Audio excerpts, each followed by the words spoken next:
సంవత్సరాలుగా పెండింగ్ లో ఉన్న తమ సమస్యలు పరిష్కరించుకోకపోతే వచ్చే స్థానిక సంస్థల ఎన్నికలను బహిష్కరిస్తామని రైతులు స్థానికులు హెచ్చరించారు. మల్లవరం బాగుపై బ్రిడ్జి నిర్మించాలని ప్రభుత్వానికి ఎన్నోసార్లు విన్నవించినా తమ సమస్య పరిష్కారం కాలేదని, వర్షాకాలం సమయంలో పంట పొలాలకు వెళ్లేందుకు రైతులు తీవ్ర ఇబ్బందులకు గురవుతున్నారని ఆవేదన వ్యక్తం చేశారు. మల్లవరం గ్రామంలో పెండింగ్ లో ఉన్న సమస్యలు వెంటనే పరిష్కరించాలని ప్రభుత్వాన్ని డిమాండ్ చేశారు. ఈ కార్యక్రమంలో స్థానిక రైతులు, స్థానిక ప్రజలు పాల్గొన్నారు. మల్లవరం పెద్ద చెరువు నుంచి ఓటవాగు వెళ్లే రహదారి మరియు వంతెన, అట్లే లొల్లూరుగూడెం వెళ్లే రహదారి మరియు వంతెన నిర్మాణం లేక ఊరు పుట్టినప్పటి నుంచి రైతులు తీవ్ర ఇబ్బందులు ఎదుర్కొంటున్నారు. ముఖ్యంగా మహిళా రైతులు కానీ, రైతు కూలీలు కానీ, ఆ మహిళా కూలీలు అయితే రైతులైతే మాత్రం చెప్పలేని విధంగా మొక్కాళ్ళ పైకి ఎత్తుకొని పోయే పరిస్థితి. మగవాళ్ళు ఉంటే అర్ధగంట సేపు అక్కడే కూర్చున్నారు వాగు దాటకుండా. ఈ లోపల టైం అయిపోతుంది. చాలా తీవ్ర ఇబ్బందులు ఎదుర్కొంటున్నారు. ఈ సమస్యను మాకు పరిష్కరించాలని ఎన్నో ఏళ్లుగా తిరుగుతా ఉన్నాము, ఎస్టిమేషన్లు ఇస్తా ఉన్నాము, అందరు అధికారులను కలిసాము.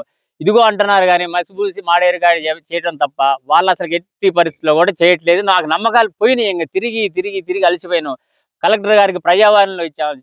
చివరికి డిప్యూటీ కలెక్టర్ శ్రీజ గారు చెప్తే తప్ప మాకు ఎస్టిమేషన్ రాలేదు. అంటే ఎంత నా పేరు కటిక వెంకటేశ్వరరావు, మల్లారం, ఖమ్మం జిల్లా తల్లడ మండలం, మల్లారం.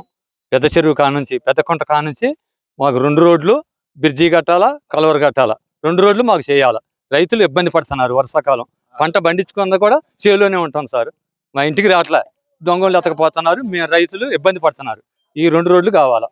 అది బ్రిడ్జి లేకపోతే ఇబ్బంది పడుతున్నారండి. ఆడవాళ్ళు మగవాళ్ళు పైకి ఎత్తుకొని నడవాల్సి వస్తుంది. అది 1 గంట సేపు, అందుకని ఇబ్బంది అవుతుంది. మేము కోరుకున్నాం. మాకు బ్రిడ్జి కాకపోతే మేము ఓట్లు వేయం, బహిష్కరిస్తాం. అధికారి